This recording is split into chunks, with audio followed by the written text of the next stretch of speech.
오늘 본문의 말씀을 이렇게 시작합니다. 1절인데요. 다윗의 시대에 해를 거듭하여 3년 기근이 있으므로 다윗이 여호와 앞에 간구하매 여호와께서 이르시되 이는 사울과 피를 흘린 그의 집으로 말미암음이니 그가 기브온 사람들을 죽였음이니라 하십니다. 다윗이 왕으로 통치하던 시대에 기근이 발생했어요. 그것도 3년 동안 계속. 3년 동안 계속된 기근은 심한 기근이지 않습니까? 그 심한 기근이 3년간 발생했는데 이것 때문에 다윗이 이제 하나님께 간절하게 기도합니다. 하나님, 이 기근이 물러가게 하여 주옵소서. 그리고 코로나 속히 물러가게 기도하는 것처럼, 그죠? 그런데 하나님께서 이러한 다윗의 기도에 이렇게 응답하십니다. 이는 사울과 피를 흘린 그의 집으로 말미암음이니 그가 기브온 사람들을 죽였음이니라. 다윗 시대의 기근이 3년 기근이 있었는데 이 기근의 원인이 뭔가 하면 누구 때문에요? 사울 때문에. 사울이 지은 죄 때문에 사울이 죽은 이후에 다윗이 왕이 되었는데 다윗 시대의 징계를 주시는 거예요. 이게 좀 당혹스럽지 않습니까? 죄는 사울이 지어놓고 징계는 누가 받아요? 다윗이 받는 거. 이게 좀 불합리하잖아요, 그죠? 징계를 주시려면은 사울이 살아있을 적에 사울에게 주셔야지. 사울이 죽은 이후에 사울의 지은 죄 때문에 다윗이 징계를 받아야 되는 겁니까? 그리고 다윗과 사울의 관계가 어떤 관계였어요? 굉장히 불편한 관계였잖아요, 그렇죠? 물론 다윗은 그렇게 하지 않았겠지만은 사실 사울은 다윗에게 엄청난 고통과 고난을 준 사람입니다, 그죠? 일반 사람 같으면은 평생 원수를 갚아도 갚지 못할 정도로 사울이 다윗에게 잘못을 했어요, 그죠? 그래서 사울 때문에 다윗이 얼마나 큰 어려움을 당했습니까? 그래서 이제 사울이 죽어서 사울로 말미암은 고난은 끝이죠, 그죠? 사울이 이제 다윗에게 주는 고난은 끝났어요. 사울이 죽었기 때문에. 그래서 이제 그래도 다윗이 좀 평안하게 살고 있는데 갑자기 3년의 기근을 때문에 하나님께 기도했더니 이 기근의 원인이 사울 때문이다. 참 이게 당혹스럽고 그죠? 황당하죠. 다윗 입장에서는 참 억울하고 분하기가 이를 데가 없는 거예요. 도대체 하나님 왜 그러십니까? 왜 하나님은 저만 미워하십니까? 그죠? 왜 이렇게 항변할 수가 있어요? 그리고 이어서 사울이 기브온 사람들을 죽인 이유에 대해서 2절 이하에 설명하고 있는데요. 우리가 이미 알고 있는 것처럼 기브온 사람들은 이스라엘 사람들이 아니었어요. 그들은 가나안 원주민들이었습니다. 근데 여호수아가 가나안 땅을 정복할 때 하나님이 뭐라고 하셨죠? 가나안 땅에 있는 모든 민족을 전멸시키려고 했습니다. 그래서 여호수아가 가나안 땅을 정복하는 그 정복 전쟁을 벌이고 있는 가운데 이 기브온 사람들이 여호수아를 찾아왔어요. 자기들은 가나안 사람들이 아니라 먼 나라에서 온 사람들입니다. 당신들과 화친을 맺으러 왔어요. 이렇게 거짓말을 했어요. 기브온 사람들이 자기들 살기 위해서. 그래서 여호수아가 그 말에 속아서 그들과 화친을 맺었습니다. 그리고 그들이 하나님의 이름으로 조약을 맺었기 때문에 이스라엘이 비록 기브온 사람들이 가나안 원주민들이었지만 그들을 죽일 수가 없었어요. 그래서 여호수아 9장 19절로 20절 말씀이 이렇게 나와 있습니다. 모든 족장의 온 회중에게 이르되 우리가 이스라엘의 하나님 여호와로 그들에게 맹세하였은즉 이제 그들을 건드리지 못하리라. 우리가 그들에게 맹세한 맹약으로 말미암아 진노가 우리에게 임할까 하노니 이렇게 행하여 그들을 살리라 하고 기브온 사람들의 거짓말로 이스라엘과 조약을 맺기는 했지만 그것이 하나님의 이름으로 맺었기 때문에 그들을 건드릴 수가 없다라고 말씀하는 거예요. 그리고 만약 그들을 건드리면은 하나님의 진노를 받을 것이라고 분명히 말씀을 했어요. 그래서 그 이후에 기브온 사람들은요, 하나님의 제단을 위해서 나무를 패고 물을 빚는 자들로 살았습니다. 여호수아 9장 27절 말씀인데요. 그날에 여호수아가 그들을 여호와께서 택하신 곳에서 제단에서 회중을 위하며 여호와의 제단을 위하여 나무를 패며 물을 깃는 자들로 삼았더니 오늘까지 이르니라. 그래요. 하나님께서는 기브온 사람들이 하나님의 일을 하며 함께 살기로 허락해 주셨습니다. 그들을 죽이지 말라고 했어요. 그들을 죽일 경우에는 벌을 받을 것을 말씀을 했는데 그런 기브온 사람을 누가 죽였어요? 사울이 죽였습니다. 2절 하반절 말씀인데요. 사울이 이스라엘과 유다 족속을 위하여 열심히 있으므로 그들을 죽이고자 하였더라. 예, 사울이 그들을 죽인 이유가 뭔가 하면은 자기의 민족인 이스라엘과 유다 족속을 위한 열심으로, 즉 민족적인 열심으로 기브온 사람들을 죽였다는 것이죠. 인간적으로 굉장히 잘한 것 같아요. 사울이 인간적으로 내가 우리 민족을 위해서, 우리 이스라엘 유다 민족을 위해서 기브온 사람을 죽여야지, 그래서 죽였거든요. 근데 바로 이 생각이 문제예요. 여러분, 우리 믿는 사람의 생각은요, 하나님의 생각을 해야지 자꾸만 내 인간적인 생각을 하면 안 됩니다. 그죠? 우리 자꾸 내 생각을 자꾸 주장하려고 그래요. 하나님이 어떻게 말씀하시고 하나님이 어떻게 생각하게 하는 것을 고민하고 그렇게 가야 되는데 계속 내 감정, 내 기분, 내 생각을 계속 강조하는 거예요. 사울이 그랬습니다. 하나님의 불명의 기브온 사람들을 거두지 말라 했는데 그들을 죽였어요. 근데 그 죽인 이유가 자기 나름대로 의미가 있는 거예요. 우리 민족을 위해서 그들을 죽였어. 하나님은 그것을 원하지 않아요. 순전히 자기만의 생각이고 자기 열심이에요. 자기 만족이에요. 제가 가끔 말씀드리지만은 자기 열심으로, 자기 만족으로 교회를 열심히 하는 사람 때문에 교회의 분란이 얼마나 많은지 모릅니다. 자기 열심으로 하는 사람들은 아예 안 하는 게 더 나아요. 왜냐면은 교회 분란이 일으키기 때문에. 그래서 이제 자기 열심과 자기 만족하는 사람들은 교회 열심히 하다가 인정해 주지 않으면은 시험에 들고, 그죠? 삐지고, 마음 상해하고, 내가 이렇게 열심히 하는데 나를 인정해 주지 않아? 그런 마음 갖잖아요.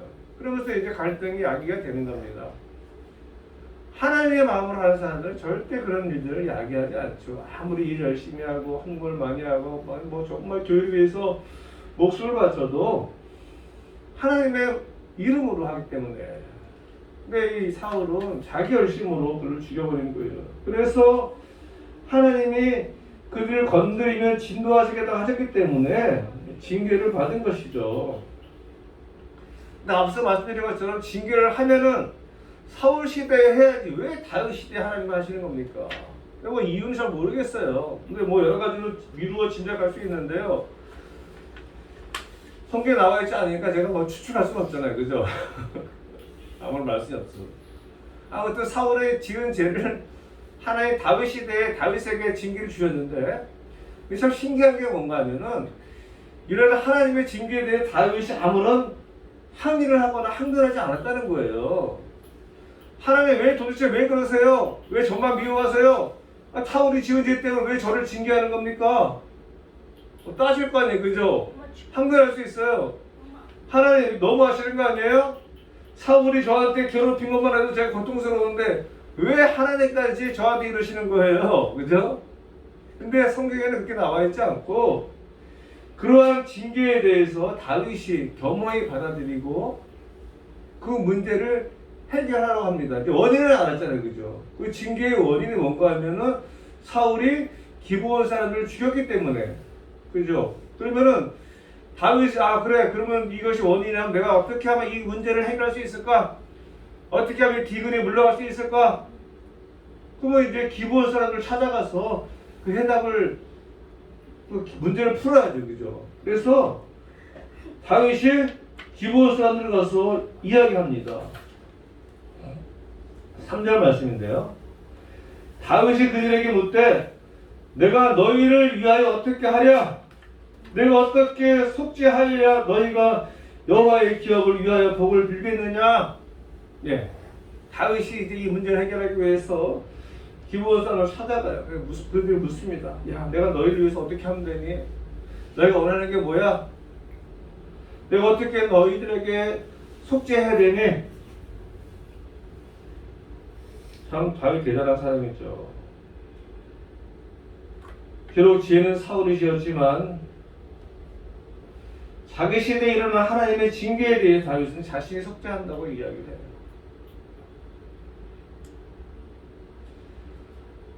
저는 이러한 다윗을 보면서 다윗이 어떻게 이것이 가능했을까? 제가 볼 때는 다윗은 자기 주변에 일어나는 모든 상황 가운데는, 모든 문제 가운데는 분명한 하나님의 뜻이 있을 것이다. 그런 믿음이 있었던 사람 같아요.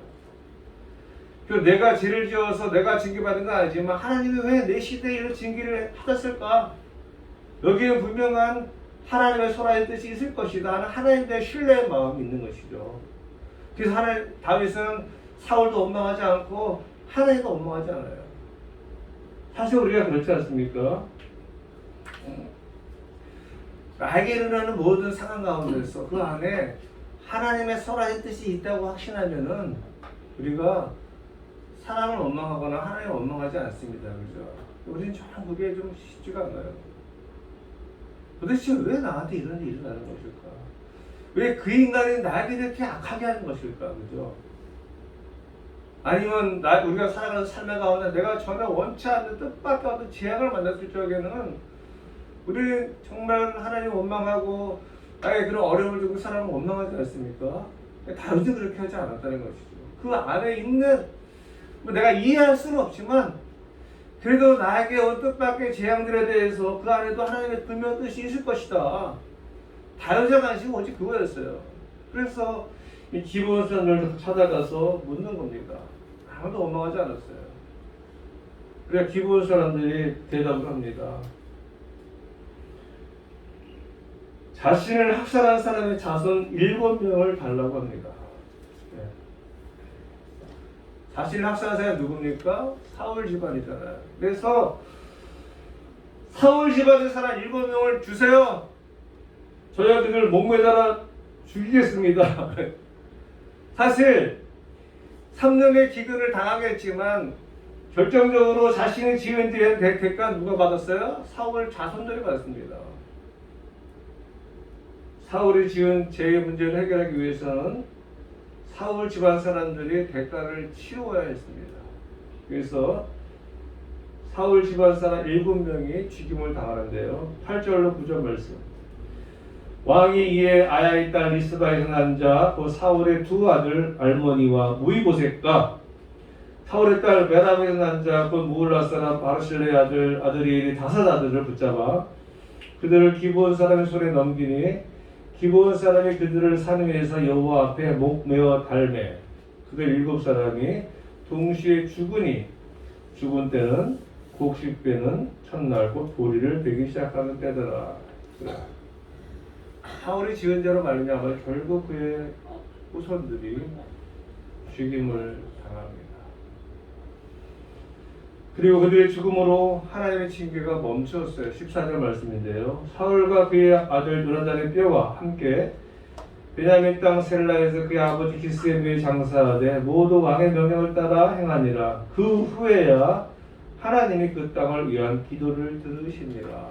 그래. 오늘 살아가는 우리 삶의 주변에도 우리가 전혀 생각하지 못했던 그런 뜻밖의 재앙들이 일어날 수가 있죠. 이해할 수 없는 일들이 많이 일어납니다. 그러나 분명한 것은 그 안에 하나님의 뜻이 있다는 거예요. 왜 코로나로 우리가 어렵지 않습니까? 코로나로 말미암아서 코로나 블루, 코로나 포비아, 코로나로 말미암아 우울하다. 이게 엄청나게 심각합니다 지금. 코로나 공포에 휩싸여 있어요. 코로나에 전염돼서 육체적으로 온 고통도 있지만 더 많은 사람들이 코로나로 말미암아서 우울함을 호소하고 코로나로 말미암아서 공부에 휩싸이는 것. 전 세계적으로 지금 그런 현상이 일어나고 있지 않습니까? 그 누구도 이런 의학과 과학의 발달이 21세기에 이러한 일이 일어날 것이라고 아무도 생각하지도 못했고 짐작하지도 못하고 예측하지도 못했어요. 그죠? 뭐 이런 일이 도대체 어떻게 일어날 수가 있어? 그것도 하루 이틀이 아니라 1년을 넘어서 아마 내년 말까지도 간다고 합니다. 근데 후진국은 더 오래 갈 수도 있대요. 우리 인간의 통제를 넘어섰어요. 우리 인간이 코로나를 어떻게 할 수가 없어요. 전 세계가 1년이라는 기간의 고통을 받았고요. 더 아무런 것은 최소한 앞으로 1년을 더 갈 거라는 거죠. 아니면 더 갈지도 모르고 더 문제는 이 코로나가 종식되는 것이 아니라 계속해서 남아있을 것이다. 이런 말이 있잖아요.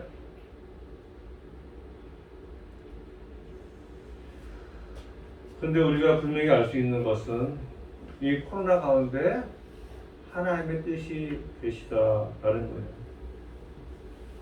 우리는 이 코로나가 왜 일어났는지 분명하게 알 수는 없지만 그 안에는 분명한 하나님의 뜻이 있을 것이다. 그래서 우리가 기도해야 할 것은 코로나 가운데 기도해야 할 것은 우리가요. 하나님 코로나 물러가게 해주세요.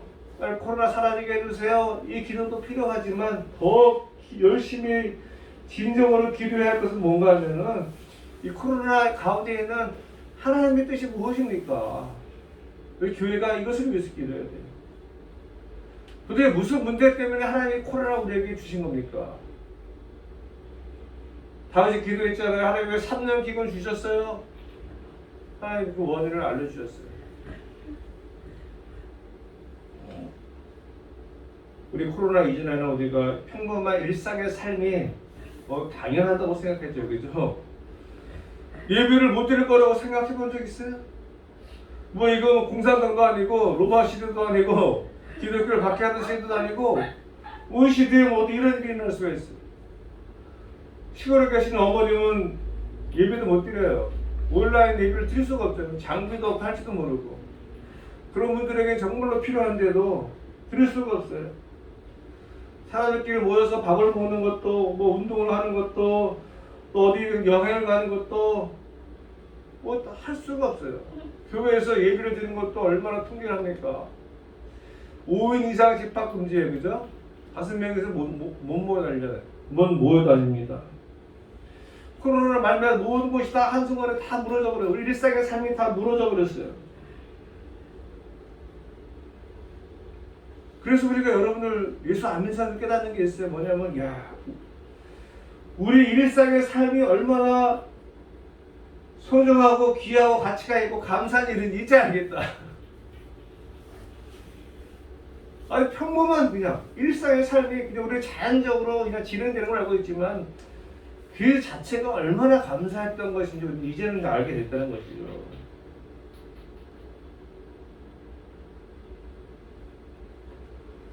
근데 우리 예수 믿는 사람들은요, 감사도 감사하지만은 이 코로나 가운데 있는 하나님의 뜻을 발견해요. 왜 이런 일이 코로나가 발생했을까? 올해 발생한 코로나로 말미암아서 가장 큰 피해를 본 곳은 사실 교회입니다. 뭐 이렇게 자영업자들도 문제지만은 그건 개인적인 부분이고요. 전 교회가 자영업자들은 그래도 뭐 정부 보조도 받고 지원도 받고 하잖아요. 그죠? 교회는 그런 것도 없어요. 뭐 그런 경제적인 부분도 어려워졌지만은 예배가 무너지고 수많은 사람들이 교회를 떠나고 교회가 세상의 공동기적이 되어 버렸잖아요. 그죠? 네. 교회를 막 혐오하고 마치 코로나의 원인이 교회에 있는 것처럼 요즘은 매스컴에 보면 뭐 툭하면 교회 발, 그죠? 거기 뭐 매일 나오더라고요. 전국적으로 교회 발. 그래가지고 댓글 보면은요, 교회에 대해서 엄청나게 욕하는 사람들이 많이 있어요. 제발 이 지구상에서 좀 사라져라 그러면서. 근데 왜 교회는 뭐라고 합니까? 왜 교회만 핍박합니까? 이렇게 얘기를 해요. 저는요, 물론 너무 또 교회만 그렇게 하는 것도 문제가 있지만 우리 교회가 정말 겸손해져야 된다고 생각합니다. 그들의 교회를 비난하고 교회를 자꾸 하는 것도 모두 잘하는 것은 아니지만은 저는 이 안에 분명한 하나님의 뜻이 있다고 생각을 해요. 세상의 빛과 소금이 되라고 하나님 말씀하셨는데 교회가 그렇게 살지 못했잖아요, 그죠? 저도 목사지만은 정말 오늘날 교회 심각합니다. 자신만의 부를 교회가 축적하고요. 빛과 소금의 역할은커녕 그냥 오직 성경 지상주의에만 목이 말라가지고 교회가 그냥 물질 만능적인 기복신앙적인 말씀만 전하고 성도들이 그것들만 추구하고, 그죠? 어디 복받는 것을 관심이 있어가지고 교회는 교회대로 막 크는 것만 관심이 있어가지고 세상에 대한 관심이 없었던 거예요. 이것은 마치 사울이 기브온 사람을 죽인 것과 똑같은 겁니다. 세상의 빛과 소금의 역할을 감당하라고 지금 말씀하셨는데 세상의 빛과 소금의 역할을 감당하기는커녕 오히려 세상의 조롱거리가 됐잖아요, 그죠? 세상에서 무시하잖아요. 여러분 아시죠? 오늘날 교회를 바라보는 세상의 시각이 얼마나 냉소적이고 얼마나 하찮게 여기고 얼마나 우습게 여기는지. 누가 그렇게 만들었어요? 세상 사람들이 만든 거 아닙니다. 우리가 만든 거예요, 교회가. 그래서 저는 물론 세상에 대한 다른 하나님의 뜻도 있겠지만은 우리 교회에 주시는 하나님의 경고의 메시지라고 생각합니다. 이번 기회에 교회가 새로워지는. 저는 그런 생각하고 있어요. 코로나 때문에 사람들이 많이 예배를 안 나오고 헌금도 안 하고 그러지 않습니까? 예배를 안 나오면 헌금이 돼야 되는데 사람들이 예배 안 나오면 헌금도 안 하거든요. 그래서 제가 몇 번 말씀드렸지만은 교회 안에 양과 염소를 구분하는, 참된 신자와 거짓 신자를 구분하는. 그래서 그냥 코로나가 다 끝나고 나면 참된 신자들만 남아있는 게 좋을 것 같아요. 왜냐하면 거품을 가득 찬 교회가 돼가지고 사람들은 무지하게 많이 모이는데 아무런 힘이 없잖아요, 그죠? 교회가 힘이 있습니까? 1초만 크리스찬 이야기하지만 교회가 힘이 없어요. 아예 그냥 1천만이 아니라 10만 명만 있어도 그들이 진정한 크리스찬들이라면은 정말 건강한 교회라면은 세상에 힘을 발휘할 수가 있는 거죠, 그죠? 많은 수가 힘을 발휘하는 건 아니에요. 그런 마음이 생기더라고요. 코로나가 지나고 나면은 진정한 하나님의 사람들만 남게 하여 주옵소서.